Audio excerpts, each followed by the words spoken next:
Harusnya Tuhan diam ketika kita menentang Dia. Dan hanya mau menjawab ketika kita datang pada Tuhan. Tuhan, jika Engkau mau, tolonglah saya. Harusnya seperti itu. Saudara yang dikasih dalam Tuhan Yesus, ketika manusia melakukan dosa dan dunia berjalan terus, harusnya Tuhan diam. Diam aja. Ada teologi itu. Teologi seperti itu, yaitu ada pandangan seperti ini. Ketika Tuhan menciptakan manusia, lalu Tuhan pergi jauh besar. Dia tidak peduli lagi, biarkan manusia itu berkembang secara alamiah. Ya, Tuhan ada di sana, di jauh, dia nggak peduli. Dan itu yang sekarang sebenarnya lebih banyak ini orang, yaitu memang ada Tuhan. Dia tidak percaya tidak ada Tuhan. Dia bukan orang yang percaya tidak ada Tuhan. Dia percaya ada Tuhan, tapi Tuhan yang diam. Setelah Tuhan ciptakan segala sesuatu, Tuhan ada di jauh sana dan cuma lihat dari atas. Tidak ngapa-ngapain. Itu yang sekarang sedang banyak dipercaya orang. Yaitu Tuhan yang diam. Tuhan tidak campur tangan. Tuhan tidak akan hukum kita. Tidak mungkin ada neraka. Tuhan tidak mungkin bawa kita ke surga. Tidak. Setelah diciptakan segala sesuatu, ada Tuhan. Ada Tuhan. Tetapi setelah itu dia dijauh sana. Ada namanya deism, ada namanya deism. Ada yang percaya Tuhan di atas sana dan diam, tapi ada yang percaya, dan itu kita. Tuhan yang diam di ketinggian, di keagungannya, di kemahaannya itu, datang kepada manusia yang apa? Kepada manusia yang selalu ngomong setiap hari, tanpa dia sadar Tuhan mendengar semua apa yang diucap. Saudara pernah sadar? Setiap saat apa yang kita katakan, itu sampai di telinga Tuhan. Apapun itu. Apapun yang kita lakukan, mau di tempat tersembunyi sekalipun, itu selalu ada di mata Tuhan. Dan tahu nggak ya? Itu sangat menyedihkan hati Tuhan. Harusnya dia diam saat manusia bermasalah. Kan bukan urusan dia. Harusnya gitu ya. Kalau Tuhan ada di jauh sana, lalu manusia bermasalah, ya nggak usah ngurus kan? Ya kan? Karena kalau saya Tuhan, saya di sini, lalu ada orang di sana tiap hari dia ngomong sesuatu yang menyakiti saya. Dia berbuat seolah-olah saya tidak ada. Dia lakukan sesuatu seolah-olah saya tidak ada. Itu yang ada di dunia sekarang. Tuhan tidak ada kalau dia lagi menikmati hidupnya. Tapi ketika dia bermasalah, dia baru cari Tuhan. Pak, kenapa kok ada perang di Ukraina? Pak, kenapa ada banjir di sana? Tuhan ngapain aja?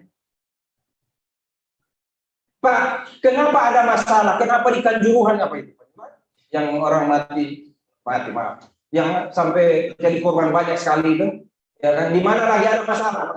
Kenapa Tuhan ada di mana waktu itu? Mungkin di situ Pak Sony ada anak-anak Tuhan lagi nonton sepak bola. Mereka cuma mau nonton sepak bola, Pak Sony. Kenapa Tuhan diam? Kalau sudah begitu, baru kita tanya, di mana Tuhan? Nah tiap hari kita tahu Tuhan di mana. Kasihan ya. Kasihan orang itu dan Tuhan. Harusnya dia diam kalau manusia ada masalah. Ya kan?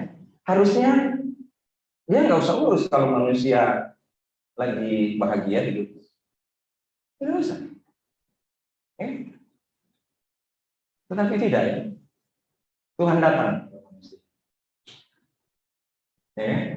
Tuhan datang. Dia datang sebagai bayi lemah. Dia datang sebagai bayi lemah. Nggak bisa apa-apa. Lalu setelah 12 tahun dia berdebat dengan pemimpin agama, ternyata dia sudah punya pengetahuan firman Tuhan. Sesudah itu, dia bekerja menggantikan posisi ayahnya, Yusuf, sebagai tukang kayu, dan dikenal di situ sebagai tukang kayu. Lalu dia berkhotbah. Sudah itu yang dia lakukan. Dia sudah lakukan, dia sudah mengajar. Ada juga banyak orang mengajar di situ. Ada ahli Taurat yang hebat-hebat di Bait Allah. Setiap Sabat mereka datang belajar di situ, dan dia salah satu di situ. Tetapi ketika mereka bermasalah, mereka tidak datang pada ahli Taurat itu. Kepada orang Israel yang kepadanya dia datang, aku datang kepada domba yang hilang dari umat Israel, tetapi orang Israel mengabaikan dia. Setelah mereka ada masalah, mereka tidak datang pada ahli Taurat. Mereka datang pada tukang kayu yang lemah itu, yang tidak punya tempat untuk meletakkan kepala. Mereka datang padanya. Guru yang baik, anak saya sakit. Guru yang baik, anak saya kerasukan setan. Hamba saya sakit. Saya sakit guru. Sudah bertahun-tahun saya sakit. Mereka datang padanya. Ternyata manusia membutuhkan Tuhan. Ternyata manusia membutuhkan Tuhan. Karena tidak ada satu manusia di dunia ini yang bebas dari Tuhan. Kemarin saya katakan di Maja. Tunduklah kepada Allah. Kata tunduk pada Allah itu adalah keharusan. Tidak ada satupun di seantero zaman ini, dunia ini, dimanapun bahkan di luar dunia ini, tidak ada yang tidak dapat tidak tunduk. Tidak ada yang bisa mengatakan pada Tuhan, maaf saya tidak mau tunduk padamu. Enggak ada. Bahkan iblis pun tunduk padanya. Semuanya tunduk pada Tuhan. Jadi karena dia Tuhan dan semua tunduk pada Tuhan, pantas kalau seorang yang penuh kekurangan itu datang dan menyembah Tuhan. Datang dan menyembah Tuhan dan bilang pada Tuhan, Tuhan, jika Tuhan mau. Karena semua tunduk. Yang sakit tunduk pada Tuhan. Yang berkuasa tunduk pada Tuhan, termasuk Pilatus dan raja-raja di segala zaman. Penguasa di segala zaman, pasti satu waktu kelak seperti Alkitab katakan, akan sujud menyembah Yesus. Dan yang tunduk padanya, angin ribut pun tunduk padanya. Ketika dia meredakan angin ribut, orang bilang, siap. Alam pun tunduk padanya. Ya. Segala penyakit tunduk padanya. Kalau engkau mau, engkau dapat mentahirkan aku. Tidak ada yang tidak tunduk padanya. Jangan saudara kira yang tunduk pada Tuhan hanya orang-orang percaya pada Tuhan. Tidak. Semua orang, bahkan iblis sekalipun, tunduk padanya. Tidak ada yang tidak bisa tunduk. Tidak ada yang bisa menolak Tuhan. Dan tidak mau tunduk pada Tuhan. Tidak ada. Orang percaya, siapapun dia. Manusia tidak percaya, siapapun dia. Semua harus tunduk pada Tuhan. Saudara bisa membayangkan Tuhan seperti apa? Ketika dia datang kepada manusia yang berdosa itu. Di kandang dia diam. Waktu di Bethlehem. Lalu dia mengajar, tenang sekali dia mengajar. Dan orang-orang mengikuti dia. Saya bilang tadi, harusnya dia diam. Tapi tidak. Tuhan tidak diam. Kenapa? Karena Tuhan itu hidup. Akulah jalan kebenaran dan hidup. Tuhan itu hidup. Tuhan itu aktif. Tuhan itu tidak pernah diam. Ketika dia selesai menciptakan, dia bilang dia beristirahat. Tetapi setiap saat dia bekerja, memelihara ciptaan. Termasuk dia masih pelihara orang-orang yang menghina Tuhan. Termasuk dia tetap pelihara orang-orang yang setiap hari ngomong sesuatu yang tidak menyenangkan hatinya dan melakukan sesuatu yang tidak dia ciptakan. Masih dia pelihara. Beberapa hari lalu, saya dan Ibu Yosi di ITC. Dari sini kami karena sore nggak bisa pulang hujan, jadi kami di ITC. Dan ada gempa bumi. Ya kan, beberapa hari lalu ya. Dan itu karena ditinggi. Jadi dia kencang sekali. Nah, waktu gempa bumi, orang-orang lari. Turun ke bawah. Saya Ibu Yosi mau lari. Saya bilang, saatnya kita praktekkan apa yang Pak Lexi ajar. Oh, langsung ingat Pak Yesus saya. Pak Sony, kalau itu tiang yang paling kuat itu yang ada tangga.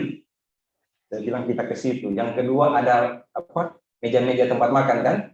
Ya udah kita masuk di bawah situ. Tapi belum sempat masuk udah berhenti itu. Gempa bumi. Itu kalau dia masih panjang lagi, saya nggak yakin ke orang-orang itu yang kasir teriak-teriak, bayar dulu Pak, bayar dulu baru lari, bayar dulu. Emang benar. Ya benar, Bang, yang jual itu lari mau gendong anak lari tuh, bayar dulu. Saya bilang apa, nggak ada urusan sama bayar, ini nyawa urusannya kan, lari. Belum sampai di bawah balik, nah makanan kan masih balik lagi. Saya bilang ke Ibu Yus, kalau Tuhan goyang sekali saja sudah lari pentampan. Kalau dia goyang satu kali lagi, ada yang mati belum lari. Ya kan? Belum sempat lari, habis dia. Ya. Itu gempa bumi. Saya waktu dulu kalau masih kecil diajar begini sama om. Kalau ada geluduk, dia bilang Tuhan lagi drum, katanya didorong bom. Kalau gempa bumi dia lagi jalan. Saya lagu sekali dulu. Bayangin, ya kan? Kita kalau gempa bumi, saudara lari teriak minta tolong ke Tuhan kan? Tapi sambil lari kan? Nggak diramuin ke Tuhan, jika Tuhan mau lari. Nggak ada orang yang mau Tuhan kalau kau mau tadi kan Tuhan. Tidak ada. Saudara lihat, jadi kalau orang yang berani minta pada Tuhan dalam keadaan apapun, orang itu hebat. Dan saudara kayak ini, saya, ya kan, dalam keadaan kacau masih sempat berdiri. Itu kadang-kadang nggak begitu. Baru mau bilang Tuhan tolong, tapi lagi gempa, malah sambil Tuhan tolong tapi lari. Saya bilang Ibu Yosi ini lantai 4 atau lantai 5 ya. Itu belum sampai lantai 2. Kalau memang ambruk nih dulu, semua tamat. Setelah selesai, yang makan lagi kan, sudah lupa tadi Tuhan tolong. Syukur tadi gue lari. Tadi kejatuh. Lari panti. Pas makan lagi sudah lupa tuh. Saya kayak manusia. Manusia memang begini. Ya kan?